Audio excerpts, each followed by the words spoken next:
The jailer picked up a book in anger and threw it at the wall. But the surprising thing was that the book went straight through the wall. The jailer was shocked and slowly got up and went closer. Then he saw that where there should have been a thick wall, there was a newspaper smeared with wet mud stuck and someone had quietly dug a pit behind it. The jailer thought that the prisoner had escaped from here, so he immediately called the inspector. The inspector saw the situation and without delay entered that tunnel. But as soon as he reached inside, he got an even bigger shock. This tunnel was not completely dug. It was filled with baked soil in the middle. That is, the prisoner did not actually escape from here, but she had specially made a trap to trap him by making it slanting. Just then, as soon as the inspector started returning, suddenly his foot slipped and he fell into the depth. His leg was almost broken. He quickly pulled the rope and shouted to the soldiers standing outside to pull it. After a lot of difficulty, he finally came out. When this tunnel was measured, everyone was surprised. It was 30 meters long. The jailer was wondering, how could a prisoner dig such a deep tunnel in just half a year? Then the inspector picked up a spoon lying nearby and said, "This is the weapon." The jailer asked,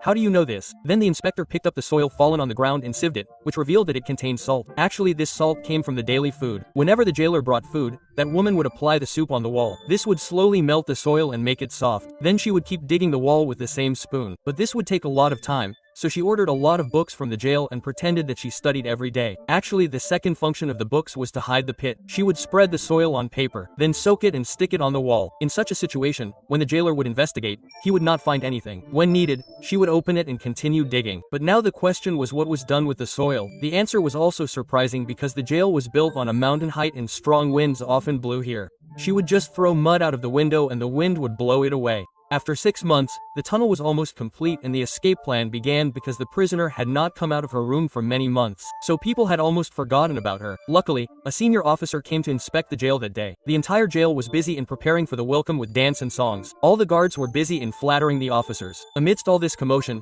the prisoner slowly came out of the room and started going straight towards the officer's car. After a while, when the guard came with food, the prisoner was not present at the door. He panicked and ran inside, but there was just an empty room there. The prisoner had already come out and hid under the car. Immediately the alarm rang and there was a stampede in the entire jail. For the safety of the officer, the jailer himself took him to the car, but he had no idea that the prisoner was hiding under the same car in which he was making the officers sit. By the time the jailer returned to the room, he could only see the tunnel, but in reality, that tunnel was just an illusion. The prisoner played this trick just to waste time. The jailer and his guards were caught in the trap for 25 minutes and by then the woman had got off the car and was far away from the jail and was welcoming him with the first ray of freedom.